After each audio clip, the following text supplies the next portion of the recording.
एक गरीब लकड़हारा जंगल के करीब रहता था। वो रोज जंगल में जाता, लकड़ियां काटता और उसे शहर में ले जाकर बेच देता था। वो इस सोच के साथ जमीन भी खोदता था कि कभी शायद उसमें से उसे खजाना मिल जाए और उसकी जिंदगी संवर जाए। उसी उम्मीद के साथ वो रोजाना अपने साथ जंगल में बेलचा और कुल्हाड़ी भी लेकर भी जाता था। एक दिन खजाने की तलाश में जमीन खोदने लगा। अचानक उसे एक बहुत बड़ी देग नजर आई। वो उस देग को देखकर बहुत खुश हुआ और दिल ही दिल में सोचने लगा, लगता है कि इस देग के अंदर कोई खजाना छुपा हुआ है। जभी तो उसे किसी ने जंगल में दरख्त के पास जमीन खोद कर दबाया हुआ है। वो खुशी खुशी देग की तरफ बढ़ा ताकि उसके अंदर हाथ डालकर खजाने को देख सके। उसने जब देग में हाथ डाला तो उसे पता चला देग अंदर से बिल्कुल खाली थी। उसने गुस्से में देग उठाकर दरख्त के पीछे रख दी। कुछ देर वो खजाने की तलाश में जमीन खोदता रहा, लेकिन उसके हाथ कुछ न आया। उसने गुस्से में कुल्हाड़ी उठाकर दरख्त के पास फेंक दी और थक हार कर दरख्त के करीब बैठ गया। अचानक उसकी नजर देग पर पड़ी।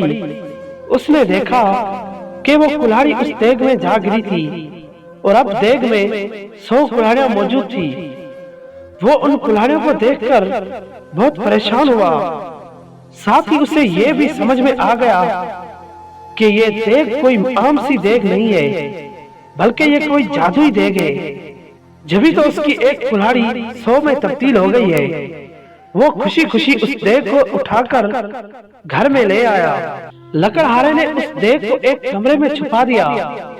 रात के वक्त उसने जादुई देग को दोबारा आजमाने के लिए उसमें आम डाला। थोड़ी देर बाद उसने देखा तो देग में 100 आम मौजूद थे। अब तो उसका यकीन पुख्ता हो गया कि ये वाकई कोई जादुई देग है। वो इस देग से सोने के सिक्के वगैरह निकालकर उन्हें बेचता रहा और अमीर हो गया। अमीर होने के बाद वो दूसरे गरीबों की मदद करता था। उसके पास अगर कोई गरीब शख्स आता था तो वो कभी उसे खाली हाथ नहीं लौटाता था। यही वजह है कि वो मुल्क भर में अपनी सखावत की वजह से मशहूर हो गया। उसके अचानक अमीर हो जाने और जादुई देग की कहानी हर जगह फैल गई। उस मुल्क के बादशाह के पास भी उस जादुई देग की खबर पहुंची। बादशाह बहुत लालची था। उसके पास अपना बहुत सारा खजाना मौजूद था। उसके बावजूद उसे मजीद खजाने की हवस थी। उसने सोचा कि यह देग अगर उसे मिल जाए तो इसके खजाने में मजीद इजाफा हो जाएगा। उस सोच के साथ बादशाह ने हुक्म दिया कि लकड़हारे और उसकी देग को महल में लाया जाए। खादिम गए और बादशाह की हुक्म की तकमील की और लकड़हारे को देग समेत पकड़कर महल में ले आए। लकड़हारे से बादशाह ने वो देग ले ली और उसका मुआयना करने लगा। अचानक वो अपने कदम न संभाल सका और उसका पांव देग में जा पड़ा। अब जादुई देग की वजह से 100 बादशाह निकल आए। एक जैसे 100 बादशाह में एक असली बादशाह था, बाकी जादुई थे। वो सब देग के हसूल और लालच की वजह से एक दूसरे से लड़ने लगे। यूं सब ने एक दूसरे को जादुई देग के लालच में कत्ल कर दिया। यूं लालच की वजह से असल बादशाह खुद भी जिंदा न रहा। लकड़हारे ने खामोशी से अपनी जादुई देग उठाई और उसे लेकर अपने घर चल दिया। प्यारे बच्चों, लालच करना बुरी बात होती है।